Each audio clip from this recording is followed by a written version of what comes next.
많은 계획이 있어도 오직 여호와의 뜻만이 완전히 서리라. 아멘. 지난주에 드디어 비가 왔습니다. 그렇죠? 네. 올해 가뭄이라 그래서 난리가 날 뻔했는데 드디어 비가 왔습니다. 드디어. 우리 이제 찬송가 가사 중에도 그런 가사가 있어요. 가물어 메마른 땅에 단비를 내리시듯. 그렇죠? 가물어 메마른 땅에 단비가 내려야 땅이 삽니다. 그렇죠? 네. 땅이 살고 그리고 우리가 뭔가를 먹을 수 있어요. 굉장히 이 가물어 있는 나라를 위해서 기도해야 될 때가 아닌가 생각합니다. 여러분 살면서 농부 아저씨들을 위해 기도해 본 적 있으세요? 우리 어릴 때부터 되게 많이 배우지 않나요? 우리가 이 밥을 먹을 수 있는 건 농부 아저씨들이 교과서에 이렇게 챙 이런 모자 쓰고 항상 이렇게 벼 이렇게 들고 이렇게 웃고 계시면서, 그죠? 이렇게 땀 닦으시면서 항상 이 자세로 서 계시잖아요, 그죠? 그리고 다음 중 우리를 위해 수고하시는 분에게 동그라미를 쳐보세요. 그래서 그분 동그라미 치고 옆에 막 도둑 있고 막, 그죠? 그래서 둘 중에 우리가 고마워해야 되는 분은 막 이런 거. 나라를 위해서 좀 계속해서 기도하는 저와 여러분이 됐으면 좋겠습니다. 사실 이 6월 한 달 동안 이제 호국보훈의 달을 맞이해서 좀 한국의 기독교 위인들에 대해서 이야기를 하려고 했는데, 제가 이제 10월에 좀 여러분과 나누고 싶은 주제도 9월 10월에 이제 올해가 종교개혁 500주년이거든요. 그래서 인물들에 대한 설교를 쭉 하려고 해요. 근데 6월에도 인물에 대한 설교가 나오고 10월에도 9월에도 계속해서 나오면 여러분들이 좀 피곤하지 않을까라고 생각해서, 그리고 무엇보다 여러분들에게 지금 필요한 주제가 뭘까를 조금 다시 고민해본 끝에 오늘 여러분들과 하나님의 생각이라는 주제로 앞으로 3주간 하나님의 말씀을 나누려고 합니다. 저는 뉴스 보는 걸 굉장히 좋아합니다. 그리고 시사 프로그램도 좋아해요. 그리고 볼 때마다 생각합니다. 와, 세상에 이런 일이. 그렇죠? 네. 우리 세상에 이런 일이라는 프로그램이 있어요. 심지어 이 나라에. 세상에 이런 일이라는 프로그램이 MC들한테는 세상에 제일 좋은 프로그램이래요. 네. 50분 방송 나가는데 녹화를 52분 한대요. 네. 편집할 게 거의 없잖아요. 계속 VCR만 보고 있는 거니까. 네. 어쨌든 정말 세상엔 별의별 일이 다 있습니다. 세상이 참 혼란하기도 하고요. 그리고 여러분 여러분들은 이제 막 금요일에 심야기도에 나오신 분도 못 보겠지만 전 꼭 다시 보기로 보거든요. 궁금한 이야기와 이런 거 보면 사실 전 별로 안 궁금하거든요. 근데 와라고 할 수밖에 없는 일들이 일어나요. 아파트에서 막 소리 지르시는 분도 있고요. 막 뭐 가족 간에 막 살인 사건이 일어나기도 하고요. 막 별의별 일이 다 있습니다. 그래서 생각해요. 하나님은 왜 이걸 냅두시지? 라고 생각합니다. 사실 오늘 여러분들과 나눌 주제가 좀 유쾌하지 않은 주제일 수도 있습니다. 여러분에게 좀 희망적으로 들리지 않을 수도 있습니다. 아니, 교회 와서 듣는데 좀 희망적인 얘기를 해주셔야죠 라고 할 수도 있습니다. 그리고 사실 오늘 여러분과 나누는 이야기는 오늘 너무 은혜 받았어 라면서 카톡 프로필에 걸어놓을 만한 얘기가 아닐 수도 있습니다. 설교를 듣고 나면 때로 마음이 시원해질 때가 있어요. 그래, 이 말씀이 나에게 필요한 말씀이었어. 근데 반대로 마음이 답답해질 때도 있습니다. 설교를 너무 못해서 답답해지는 거 말고 내 마음 한구석에 찔림이 있어서 어떡하지? 라는 생각이 들 때가 있어요. 제가 이제 지난주에 몸이 좀 많이 안 좋아서 내시경 검사를 받았는데 의사 선생님이 이제 진찰하잖아요. 내시경 하기 전에 막 이제 막 꾹꾹 눌러봐요. 근데 눌러보더니 배 여기 명치부분을 꾹 누르는데 몸이 안 좋으니까 얘가 단단한 거예요. 제가 복근이 있고 이랬으면 단단했으면 좋았을 텐데 그냥 단단해요. 그래서 꽉 누르더니 그러는 거예요. 아프네 그러시는 거예요. 그래서 아프니까 왔죠라고 속으로 생각했어요. 네. 왜 왔겠어요? 막 이러면서. 네. 근데 일단 내시경을 해보재요. 근데 제가 금요일날 내시경을 했는데 지난주에 금요일에 이제 일정이 있으니까 수면 내시경을 못하고 그냥 일반 내시경을 했어요. 네, 여러분 새로운 체험입니다. 네. 여러분 나중에 기회 되시면 경험 삼아 한번 해보세요. 네. 자기 몸속에 뭐가 들어가는 게 막 느껴져요. 뭐가 나가는 것도 느껴져요. 마지막에. 그리고 내시경을 하고 의사 선생님이 이제 내시경 사진을 보여주면서 전 1도 몰라요. 그거 봐도 내 목구멍이 저렇게 생겼구나 라고 밖에 몰라요. 근데 보고 나서 딱 이러시는 거예요. 안 아프네. 어제까지 아프다고 했는데 그분이 저를, 근데 안 아프대요. 근데 놀랍게도 훨씬 덜 아파졌어요. 권위 있는 사람이 저한테 너 안 아파 라고 하니까 훨씬 덜 아파졌어요. 정말로. 오늘 설교를 듣기 전에 여러분들에게도 그래서 이야기합니다. 혹시 오늘 설교를 듣고 마음이 불편하다고 느껴져도 여러분 그것이 여러분에게 유익하다면 받아들이십시오. 오늘 설교를 위해서 그를 위해 한 가지 질문이 필요합니다. 우리 좀 솔직하게 이야기를 해봅시다. 여러분, 이 성경책이잖아요, 이게. 성경의 모든 내용을 다 적용시키면서 살 수 있을까요? 다 자기의 삶의 원칙으로 리을 미음이다. 아니, 미음이죠. 삼아서 살 수 있을까요? 네, 삶은 건 찌는 거죠. 예. 다 적용할 수 있을까요? 100%? 가능한 일이 아니죠. 그래서 앞으로 3주간 생각해 보려는 겁니다. 3주간의 주제, 오늘 첫 시간의 주제는요, 하나님의 생각 1의 주제는 뭐냐면요, 하나님이 듣지 않으시는 것 같을 때입니다. 그리고 다음 주의 주제는 하나님이 늦으시는 것 같을 때입니다. 그리고 그 다음 주, 세 번째 주제는 하나님이 도와주시지 않는다고 느낄 때입니다. 첫 번째, 하나님이 안 들으신다고 느낄 때. 두 번째, 늦으신다고 느낄 때.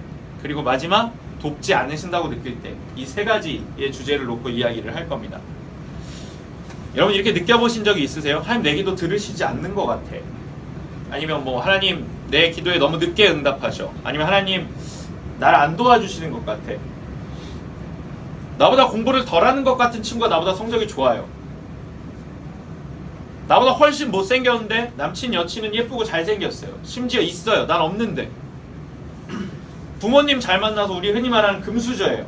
미래에 대한 걱정도 없어요. 근데 얘 예수 안 믿거든요. 이런 상황 속에서 하나님 의로우신가? 오늘 여러분과 나누고 싶은 첫 번째 주제입니다. 사랑하는 여러분, 하나님이 침묵하신다고 해서 하나님이 안 계신 것은 아닙니다. 하나님의 음성이 우리에게 들리지 않아도 하나님은 우리의 음성을 들으십니다. 하나님의 임재가 우리에게 느껴지지 않아도 하나님 우리와 함께 하고 계십니다. 하나님 잠잠하게 계신 것 같아도 지금도 우리를 위해 일하십니다.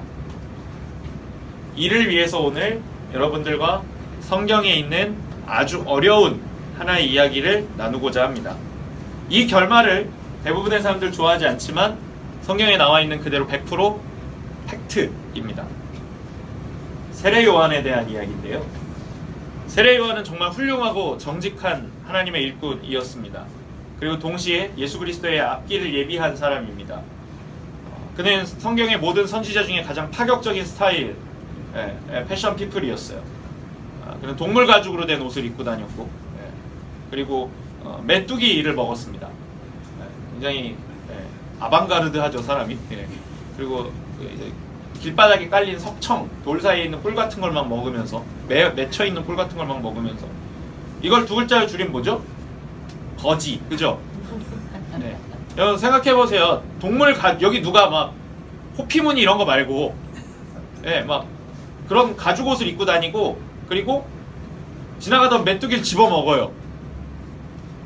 그런 친구가 있으면 우리 관심 많이 필요하구나 이렇게 생각할 거 아니에요. 근데 이 거짓골의 선지자가 엄청난 인기를 누렸습니다. 수많은 제자들이 있었고 그를 따르려는 사람들이 굉장히 많이 있었습니다. 지금으로 치면 프로듀스 101에 나가도 최소 데뷔조에 들어갈 것 같은 그런 인기, 베네핏 따위 필요 없는 그런 인기를 누렸습니다. 그런데 그의 이런 정직하고 고든 심지, 굳어있는 그 마음이 당시의 지도자 왕이었던 헤롯 안티파스라고 하는 사람과 문제를 일으켰습니다. 헤롯 안티파스는 유부남이거든요. 근데 이 사람이 사랑에 빠졌어요. 누가 사랑에 빠졌을까요? 세례요한 아닙니다. 미리 말씀드리는데 헤로디아라고 하는 여자랑 사랑에 빠졌어요. 근데 헤로디아는 누구냐면 헤롯의 제수씨입니다. 제수씨가 누군지 알죠? 동생의 아내예요. 그래서 사랑에 빠졌어요. 둘이 어쨌든. 그래서 자기가 이혼을 해요. 그 동생도 이혼을 시켜요, 왕이. 그리고 자기가 제수씨랑 결혼을 해요. 이게 지금 여러분 있었으면 이게 네이버 실검 1위감이잖아요, 그렇죠? 헤롯 안티파스. 그래서 뭐야? 클릭해보면 충격, 단독 이래갖고 탁 해갖고 나올 거 아니에요. 근데 뭐 심지어 우리나라에도 최근에 이제 한 영화 감독이랑 한 여배우의 사랑 이야기가 그걸 사랑이라고 불러야 될지 잘 모르겠지만 어쨌든 이렇게 탁 해갖고 나오잖아요. 막 칸에도 가시고 막 어디도 가시고 막. 그리고 근데 여러분 이거 영화 감독도 이렇게 뉴스에 확 나오는데 만약에 지금 왕이니까 뭐 대통령급의 사람이 제수 씨랑 결혼한다고 생각해 보세요. 지금도 엄청 큰일이었지만 그 당시에도 엄청 큰일이었습니다. 그래서 세례 요한이 이 일을 가만히 보고 있을 수 없어서 탁 나섭니다. 그는 선지자이기 때문에 헤롯에게 이야기합니다. 그리고 헤롯에게 이야기하고 감옥에 갇힙니다. 그가 헤롯에게 뭐라고 이야기했는지 마가복음 6장 18절에 나옵니다. 다음 페이지인데 이는 요한이 헤롯에게 말하되 동생의 아내를 취한 것이 옳지 않다 하였습니다. 세례 요한이 헤롯 안티파스에게 이야기한 겁니다. 제수 씨랑 결혼하는 건 나쁜 짓입니다 라고 이야기를 했어요. 그래서 그가 어떻게 됐죠? 감옥에 갇혔어요. 헤로디아 그 여자 입장에서 이 요한이 좋았을까요? 싫었을까요? 극혐, 그죠? 네. 네가 뭔데? 내가 이제 왕비인데. 헤롯의 입장에서도 굉장히 불쾌한 일이지만 그렇다고 그를 죽일 정도의 죄는 아니었습니다. 감옥에 가두는 정도로 그쳐야겠다고 헤롯은 생각했지만 헤로디아는 그 여자는 죽여야겠다고 생각했습니다. 그런데 헤롯의 입장에서는 이거 굉장히 어려운 일인 게 아까 말했던 것처럼 세례 요한은 뭐가 많다고요? 제자들, 인기가 많다고요. 유명한 사람이에요. 그런 유명한 사람을 이러한 잘못으로 인해 사람을 죽이면 자기 죄가 더 드러나게 되잖아요. 그래서 이 대중적 인기가 많은 세례 요한을 죽이는 건 굉장히 무리수였어요. 그 부담스러웠을 겁니다. 그러나 헤로디아는 포기하지 않았어요. 이 남자를 죽이는 일에 세례 요한은. 마가복음 6장 이어서 19절 20절입니다. 헤로디아가 요한을 원수로 여겨 죽이고자 하였을 때 하지 못한 것은 헤롯이 요한을 의롭고 거룩한 사람으로 알고 두려워하여 보호하며, 자 여기서부터 잘 들으세요. 헤롯이 요한의 말을 들을 때에 크게 번민하면서도 달갑게 들음이러라. 헤롯이 제수씨와 결혼하는 악행을 저지르긴 했죠. 그런데 그가 어떤 사람, 요한이 어떤 사람인지는 정확히 알고 있었던 것 같습니다. 정말 묘한 거예요. 그 사람이랑 나랑 이야기를 하면요, 내가 나쁜 놈인 걸 알게 돼요. 근데 기분이 시원해지는 거예요. 우리가 말씀을 읽을 때 사실 이러한 태도가 필요하거든요. 우리가 하나님 말씀을 읽을 때 내가 잘못했구나라는 게 깨달아지지만 동시에 마음은 시원해지는 겁니다. 그래서 번민하고 고민한데 그 마음에 달가움이 있는 거예요. 그래, 나한테 필요한 건 이런 말씀이었어 라면서. 그런데 여전히 헤로디아는 위에 써있는 것처럼 19절에 죽이고자 하였으되. 이 입장을 좀 바꿔볼까요? 세례 요한의 입장에서 한번 생각해볼까요? 뭘 잘못했죠? 나대 이건가요? 조용히 하고 있으면 중간이라도 가지마 이러면서? 아니에요. 근데 할 일을 한 거예요. 선지자로서 해야 할 말을 했고 하나님이 주시는 말을 전했습니다. 바른 이야기를 했고 예수의 앞길을 예비한 사람이었습니다. 그리고 그는 심지어 이 당시 예수님께 이미 세례를 준 이후입니다. 구세주를 만났고 자기 역할에 충실했고 하나님께 주 부여받은 사명을 다한 사람입니다. 근데 지금 어디 있죠? 감옥에 있고 자기는 왕비의 손에 죽임당할 위기에 처해 있어요. 여러분, 예수 믿었다고 성적이 좋아졌나요? 가족 간에 있는 문제가 모두 해결됐습니까? 친구들 사이에서 인기가 많아졌어요? 예수 믿고 난 뒤에? 몸에 아픈 곳이 있는데 씻음지진 않은 경험을 하신 분이 많이 있나요? 그렇다면 여러분, 예수 믿는 길은 대체 뭐가 유익합니까?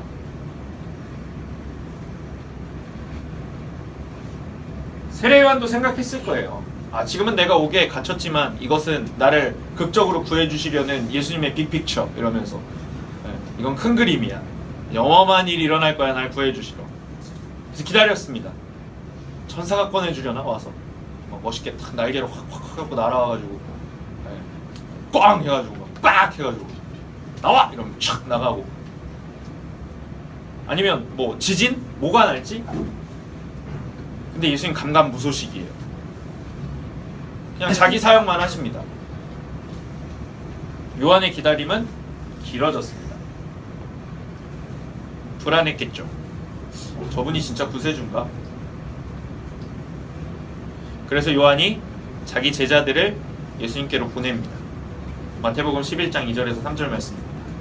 요한이 옥에서 그리스도께서 하신 일을 듣고 제자들을 보내어 예수께 여짜오되 오실 그이가 당신이오니까 우리가 다른 일을 기다리오리이까.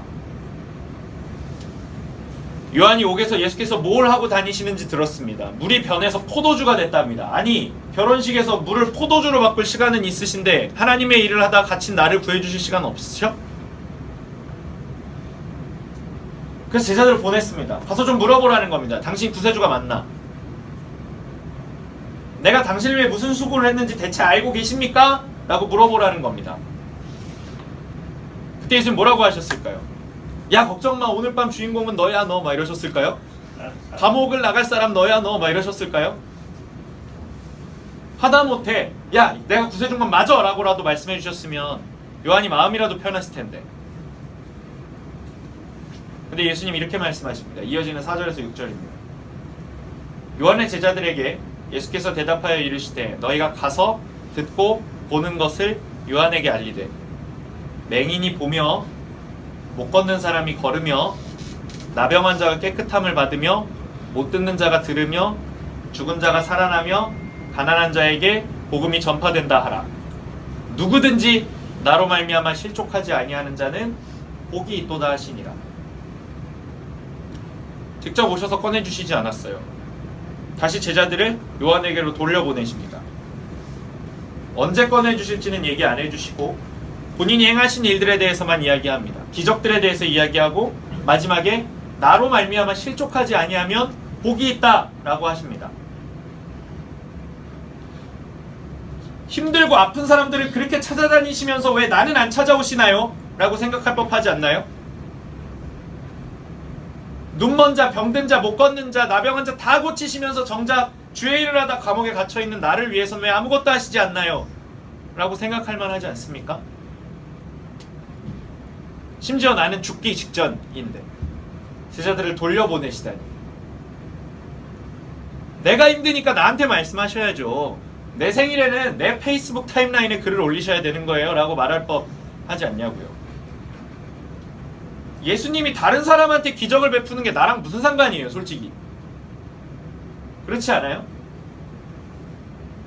이게 뭔가 싶었을 수도 있었고 요한은 필사적으로 이해해보려고 노력했을 수도 있어요. 이러한 상황 가운데 믿음을 지키는 게 쉽습니까? 우리 막 그렇게 기도하죠. 북한에 있는 동포들을 위해 기도해야 된다고. 그들이 막 신앙으로 인해 핍박받고 막 이불 뒤집어 쓰고 기도해야 되고 예수 믿다 잡혀가면 막 노동교 와서 끌려오고 막 얘기하잖아요. 아니요, 제가 보기에는 북한에 있는 사람들이 남한을 위해 기도해줘야 돼요.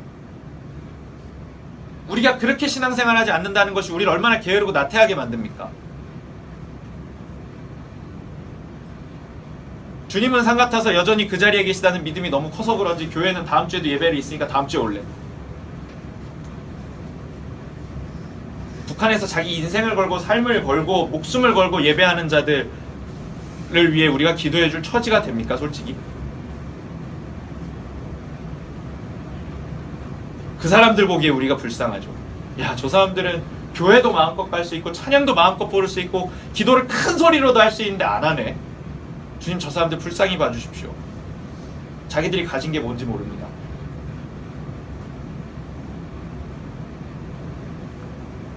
그러던 어느 날 헤롯 왕의 생일날이 됐습니다. 생일이니까 신났겠죠. 왕의 생일이에요. 국가적 잔치였겠죠. 술을 막 마셨어요. 왕이 기분이 좋아서 한 잔, 두 잔, 세 잔 막 마셨어요. 근데 흥이 이제 막 올랐겠죠. 흥이 오르면 이제 뭘 해야 되죠? 우리는 흔히 댄스 타임, 그죠? 제가 굉장히 이상한 사람 같으니까 다 남들은 그런데요. 전 잘 몰라요. 네. 어쨌든 그 중에 이제 누가 나왔냐면 이 헤로디아의 딸 살로메라고 하는 소녀가 나옵니다. 왕의 입장에선 딸이죠. 딸이 나와서 춤을 추는 거예요. 무슨 춤인지 모릅니다. 뭐 중동 지역이었으니까 뭐 벨리 댄스 같은 거였을 수도 있고 뭐 걸크러쉬 힙합 댄스 이런 건 아니었겠죠. 네. 아주 막 춤을 춥니다.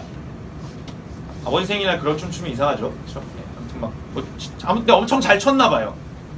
헤롯 마음에 쏙 들은 거예요, 그 춤이. 자기 딸의 춤이 너무 마음에 쏙 드는 거예요. 사실 대부분 아버지는 그냥 딸이 춤을 추면 좋아합니다. 그렇죠? 여러분 어릴 때 춤춘 거 그게 춤이에요? 부모님들 중에 넌 뭐 춤을 그렇게 추냐라고 하세요? 아이고 잘한다 막 이러면서 내 흑역사를 꼭 남겨놓잖아요. 그죠? 네가 이게 7살 때 춘 춤이야 막 이러면서. 안 궁금한데 사실. 자랑스러운 댄싱 머신 같은 내 딸에게 선물을 주고 싶었더니 헤롯 왕이 주변 사람 다 듣도록 이야기합니다. 소원을 말해봐라. 다 들어줄게. 왜요? 아빠가 뭐니까? 왕이니까. 딸이 아버지 아이폰을 사주세요. 그래서 사줬을 거예요. 그렇죠? 네. 콘서트 우리 오빠들 단콘 하는데 이러면서 네. 콘서트 티켓 좀 이러면 뭐 왕이 그거 못 구해주겠어요? 콘서트 장도 그냥 혼자서 관람할 수도 있게 해줄 수 있는 사람인데. 그래서 딸 앞에서 당당히 이야기합니다. 뭐 해줄까 아빠? 아빠 왕이야 말만 해. 딸이 이제 고민을 했겠죠. 뭐 해달라고 그러지? 라고 하다 엄마한테 물어봐야겠다. 그러고 엄마한테 막 뛰어가요. 엄마 아빠가 다 해준대요. 뭐 해달라고 할까요? 그러자 엄마인 헤로디아가 웃으면서 이야기합니다. 가서 아버지에게 세례 요한의 머리를 달라고 해. 너무나 당연한 이야기지만 10대 소녀에게 세례 요한의 머리는 필요하지 않습니다. 근데 그 딸도 알았을 겁니다. 우리 엄마가 세례 요한에게 굉장히 분노해 있다는 사실. 여기서 한 가지 짚고 넘어가겠는데 여러분, 분노는 전이 됩니다. 내가 갖고 있는 분노는 반드시 다른 사람에게 악영향을 끼칩니다. 내 안에 있는 화를 제어하고 주께 내려놓고 기도해야 하는 이유가 여기 있습니다. 여러분, 집안에 한 사람만 화가 나도 집안 분위기 안 좋아지잖아요. 다 날카로워지고 다 예민해져요. 왜냐하면 화는 전이 되거든요. 분노를 가라앉히지 않으면 모든 분위기가 망가집니다. 나만 망가지는 게 아니라 주변의 모든 사람까지 망가집니다. 이 헤로디아의 분노가 딸을 망쳤습니다. 그래서 딸이 아버지에게서 말합니다. 세례 요한의 머리를 주세요. 왕 입장에선 엄청나게 당황했을 겁니다. 자기는 세례 요한을 죽일 마음이 없었거든요. 근데 딸이 지금 누굴 죽여달래요. 근데 내가 왕인데 뱉은 말이 있잖아. 다 해줄게 라고 했거든요. 그래서 말합니다. 그래 알겠다.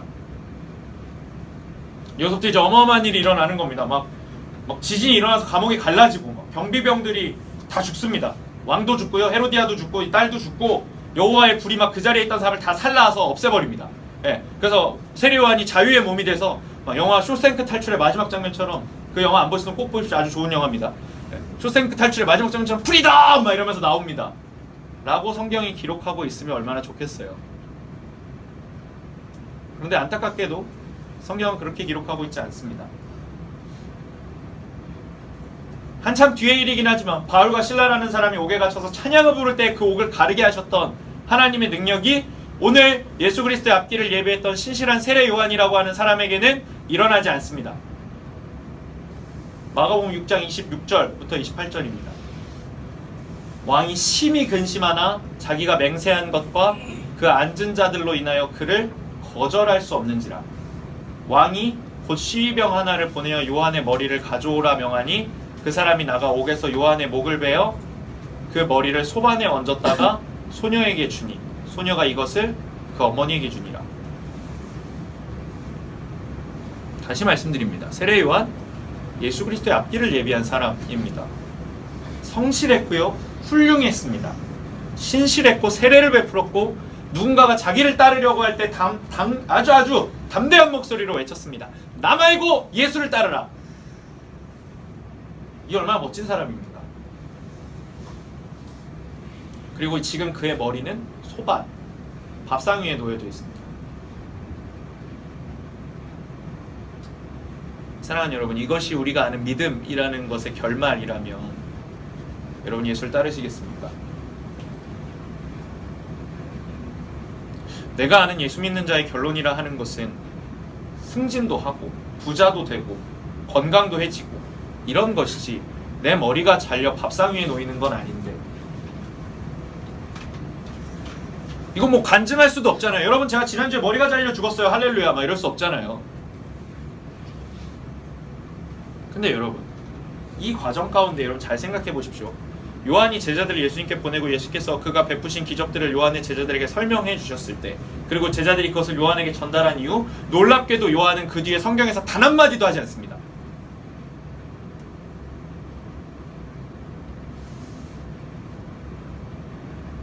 제자들에게 그래서 그 사람이 자기가 메시아라는 거야 아니라는 거야 뭐라 그런 거야 라고 물어보지도 않아요. 묻지도 따지지도 않습니다. 정말 말 그대로. 예수께서 그가 베푸신 기적들을 요한의 제자들을 통해서 요한에게 들려주셨을 때 요한은 자기의 삶과 죽음과 무관하게 누구보다 평안한 마음을 누렸습니다. 그분이 행하신 일을 듣는 순간 알게 된 겁니다. 구세주시다. 그때 요한의 마음에 찾아온 한마디는 그럼 날 꺼내주시겠다가 아니라 예수의 앞길을 예비하기 위해 내가 이 땅에 온 사명 하나님 다 했습니다. 진정 메시아 구세주가 왔으니 주님 내 할 일 지금 이제 다 했습니다. 요한이 진정으로 원했던 것, 세례 요한이 진정으로 원했던 건 감옥에서 나가 자유의 몸이 되는 것이 아닙니다. 자신에게 주어진 사명, 예수 그리스도의 앞길, 구세주의 앞길을 예비하는 일을 하나님 내가 잘했습니까? 라는 거였습니다. 자신의 안위, 자신의 형편이 중요한 사람이 아니라 하나님의 계획이 성취되는가에 관심이 있는 사람이었습니다. 그래서 그가 감옥에서 죽었지만 그는 평안했습니다. 오늘 본문 말씀을 다시 한번 보겠습니다. 사람의 마음에는 많은 계획이 있어도 오직 여호와의 뜻만이 완전히 서리라. 우리 마음에도 많은 계획이 있습니다. 오직 여호와의 뜻만이 완전히 섭니다. 한 목사님께 17살 된 너무나도 아름답고 예쁜 딸이 있었습니다. 눈에 넣어도 안 아프다는 게 뭔지 알 것 같은 딸이었습니다. 그 딸이 이제 무용을 했었는데요. 정말 너무 어이없게 미끄러졌어요, 바닥에서. 근데 이 팔을 잘못 짚는 바람에 더 이상 팔을 움직일 수 없게 됐습니다. 다리도 다쳐서요, 더 이상 오래 걸을 수 없게 됐습니다. 운동이나 무용을 하는 사람에게 이 다리를 제대로 쓸 수 없다는 게 얼마나 치명적인 일입니까? 물론 딸이 죽은 것도 아닙니다. 전쟁이 났거나 나라가 망한 일도 아닙니다.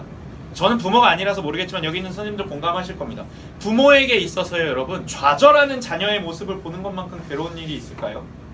내 아들, 딸이 좌절하는 모습, 내 아들, 내 딸의 꿈이 없어져 버린 그 상황. 그러나 이 목사님의 가정은 절망하지 않았습니다.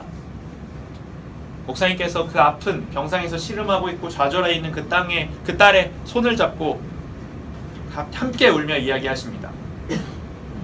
사랑하는 내 딸아, 하나님의 말씀 여전히 진실해. 그리고 본인의 이야기를 해주셨습니다. 너도 알다시피 할아버지에게 들었겠지만 아빠도 중학교 때까지 정말 촉망받는 야구선수였어.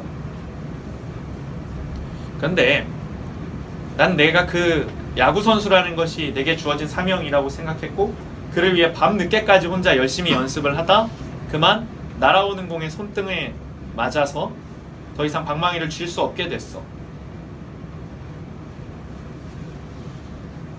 그 후 난 얼마 지나지 않아 목회자로 부르심받았다는 것을 깨달았고, 지금 다른 사람들 앞에서 하나님의 말씀을 증언하며 살고 있다.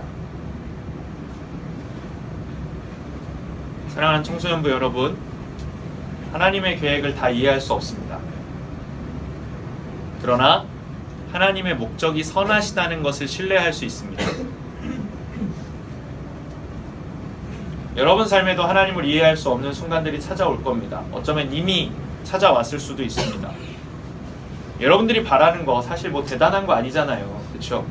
네, 뭐 화목한 가정이면 좋겠어요. 친구들과의 관계가 친밀했으면 좋겠어요. 내 꿈을 이룰 만한 정도의 대학만 가도 좋겠어요. 아니면 그런 회사에 취업할 수 있으면 좋겠어요.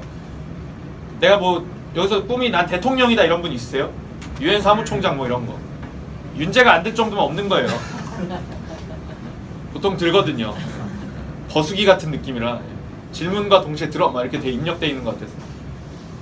근데 여러분, 그 작은 소원들도 좀처럼 이루어지지 않는 것 같은 때가 있습니다. 그러나 다시 말씀드립니다. 여전히 하나님의 목적은 선하십니다. 하나님의 계획은 성취될 겁니다. 그리고 우리를 향하신 하나님의 사랑은 여전히 변함없이 신실합니다. 이제 결론을 맺겠습니다. 안주해 주시겠어요?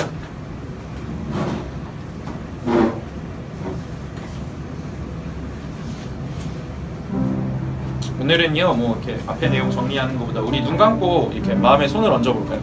눈 감고 이 정도는 할 수 있죠, 우리. 굉장히 수고로운 일이지만 너무 어려운 일이에요, 사실. 마음에 손을 얹고 저를 따라서 고백해 주십시오.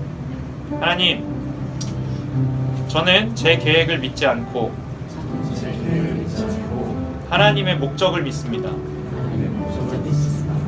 하나님의 길은 내 길보다 높습니다. 하나님은 나보다 더 지혜로우십니다. 내 인생의 주인공은 하나님이십니다. 아멘. 우리 눈 떠볼까요? 예수님도 우리처럼 참 힘든 길을 걸어가셨습니다. 그래서 그분이 말씀하십니다. 내가 너 힘든 거 알아. 왜 안 힘들겠어? 근데 잊지 마. 내가 먼저 걸어갔어. 그리고 우리가 방금 고백했던 것 같이요, 예수님도 어떻게 이런 일이 일어날 수 있는가에 대해서 이해가 필요했던 순간이 있었어요. 누가복음 22장 42절 말씀입니다. 이르시되 아버지여, 만일 아버지의 뜻이거든 이 잔을 내게서 옮기시옵소서. 그러나 내 원대로 마시옵고 아버지의 원대로 되기를 원하나이다 하시니, 십자가를 앞에 두셨던 예수님의 기도였습니다. 아버지, 이 잔, 이 고난을 내게서 좀 옮겨주십시오. 그러나 그것은 내 생각이고요, 아버지의 원대로 되게 해주세요. 그 이후에 예수님께서 겪으셨던 일들, 고난에 대해서 우리는 잘 알고 있습니다. 하나님의 아들이 사람의 몸을 입고 이 땅에 사람들을 위해서 오셨는데 사람들은 그를 누군지 못 알아볼 정도로 두들겨 때렸습니다. 주먹으로도 때리고 채찍으로 때리고 갈고리로도 때렸습니다. 그 수많은 사람들, 너 셀 수 없는 사람들 앞에서 벌거벗겨졌습니다. 그리고 십자가에 못 박혔습니다. 창피하다가 아니라 수치스럽다라는 감정을 느껴야 하는 상태까지 갔습니다. 모욕적이었습니다. 그래서 예수님께서 십자가에 매달리셔서 하나님께 말씀하셨습니다. 엘리 엘리 라마 사박다니, 무슨 뜻인가요? 나의 하나님 어찌하여 나를 버리시나이까? 왜 구해주시지 않습니까? 라는 질문입니다. 그러나 예수님의 마지막 한마디, 아까 우리가 세례 요한이 십자가 위에서 했던, 세례 요한이 죽어가면서 생각했다고 했던 그 이야기 있죠? 예수님의 마지막 한마디, 다 이루었다. 하나님 다 했습니다.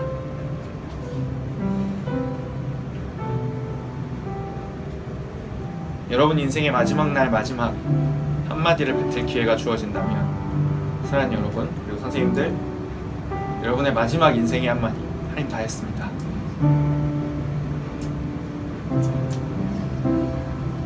이렇게 살아가는 저와 여러분 되시기를 간절히 소원합니다. 이 시간에 나의 가는 길 함께 찬양하겠습니다.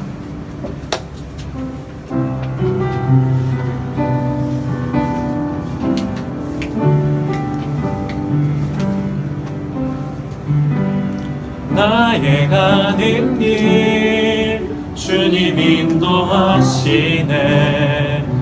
그는 보이지 않아도 날 위해 일하시네. 주 나의 인도자 항상 함께 하시네. 사랑과 힘 베푸시며 인도하시네. 처음부터 다시 찬양합시다. 나의 가는 길, 나의 가는 길 주님 인도하시네. 그는 보이지 않아도 날 위해 일하시네. 주 나의 인도자 항상 항상 함께 하시네. 사랑과 힘 베푸시며 인도하시네. 인도하시네. 광야의 길을 만드시고 광야의 길을 만드시고 날 인도해. 사막의 강 만드신 것 보라. 하늘과 땅 변해도 주의 말씀 영원히 내 삶 속에 새 일을 행하리. 나의 가는 길 주님 인도하시네. 나의 가는 길 주님 인도하시네. 그는 보이지 않아도 날 위해 일하시네. 주 나의 인도자 항상 함께 하시네. 사랑과 힘 베푸시며 인도하시네. 이 시간 함께 기도할 텐데요, 여러분 하나님께 진짜로 무언가를 맡겨보십시오. 여러분 가끔 그럴 때 있지 않아요? 내 인생인데도 나조차 주체가 안 되는 순간들이 있어요. 내가 왜 그런 선택을 했지? 내가 왜 그때 그랬지? 좀 더 좋은 선택할 수 있었을 텐데. 여러분, 여러분보다 그래도 조금 먼저 태어나서 살아보고 있는 사람으로서 말씀드립니다. 내가 선택하면 끝까지 좋은 선택 못합니다. 하나님께 맡겨드리고 하나님이 선택해 주신 대로 살 때 우리는 진짜 좋은 선택이라는 걸 할 수 있게 돼요. 무엇을 주도권을 아직도 여러분 하나님께 내어드리지 못하고 붙잡고 있습니까? 주님 기다리십니다. 내 인생의 주도권 이제 넘겨줘. 막 힘들고 괴로워하면서 그거 붙잡고 계시지 마시고 하나님께 맡기십시오. 우리 시간 기도할 때 하나님, 주님께서 지금 나와 함께 하심에 대해서 내가 잘 모르겠습니다. 그러나 주님 나와 함께 하시면 하나님 이제 아무것도 염려하지 않고 걱정하지 않을 수 있습니다. 주님 도와주십시오. 함께 해주십시오. 주님 나 붙잡아 주시고 그걸 좀 느낄 수 있게 해주십시오. 이 시간 다 같이 주님께서 우리 함께 하심에 대한 뜨거운 소망함을 가지고 소리내어 기도하겠습니다. 사랑과 은혜가 풍성하신 하나님 아버지, 우리가 인생의 결론이 사람들 보기에는 비참하고 슬픈 결론이라 할지라도 하나님, 우리 아이들 한 사람 한 사람이 하나님의 길을 택할 때에 주님 보시기에 선한 길을 택한 아이들 되게 하여 주시옵소서. 하나님께서 우리 아이들의 삶에 개입하여 주시어서 이 아이들이 학교와 가정과 학원과 교회와 어느 곳에서든 상처받지 아니하며 주님 주시는 강력한 힘으로 말미암아, 새 힘을 말미암아 하나님 일어날 수 있게 하여 주시옵소서. 이곳에 있는 아이들이 진짜 쓰러질 때에 주님 외면치 마시고 붙잡아 일으킬 수 있는 힘도 주님께 있사오니 바로 살 수 있는 힘, 다시 살아날 수 있는 힘을 이들에게 허락하여 주시옵소서. 학교가 이들을 외면할 때에, 친구들이 이들을 외면할 때에, 하나님 성적을 보고 좌절하고 실망할 때에, 그것을 괴로워할 때에 주님 그대로 두시지 마시고 하나님 이들을 건져 주시옵소서. 주님 이들을 다시 살려 주시옵소서. 주께서 살아나리라 명령하실 때에 이 땅에 죽어있는 모든 것들이 살아날 줄 믿습니다. 주님 살려주십시오. 죽어있는 아이들의 심령을 살려주십시오. 하나님, 메말라 있는 아이들의 마음에 가무로 메마른 땅에 단비를 내리시는 하나님의 성령의 은혜가 임하셔서 하나님 이들이 하나님 괴로워하지 아니하며 슬퍼하지 아니하며 이들을 위해 기도하고 있는 이들이 있다는 것을 늘 기억하며 하나님 다시 살아날 수 있는 힘과 능력과 지혜도 허락하여 주시옵소서. 주님 우리 설립교회 청소년부가 주님의 가운데 다시 회복되어지고 다시 살아나게 간절히 소원합니다. 이들이 주 앞에서 무릎 꿇고 나아가 기도할 때에 주께서 회복을 명하시옵소서. 다시 살아나라, 다시 일어나라, 다시 함께하자라고 말씀하실 때에 주님, 우리가 외면당하는 자들 아니라 주와 동행하는 자들, 하나님과 동행함으로 기쁨을 누리는 자들 될 수 있도록 주님 인도하시고 함께하여 주시옵소서. 모든 말씀 지금도 우리를 위해 살아서 역사하시고 일하시고 계시는, 쉬지 않으시는 우리 주 예수 그리스도 이름으로 기도합니다. 아멘. 준비하신 예물 드리도록 하겠습니다. 우리 나의 가는 길 다시 한번 찬양하면서요, 뒤로 넘겨주시면 있어요. 네네, 가사 그냥 띄워주세요. 나의 가는 길, 나의 가는 길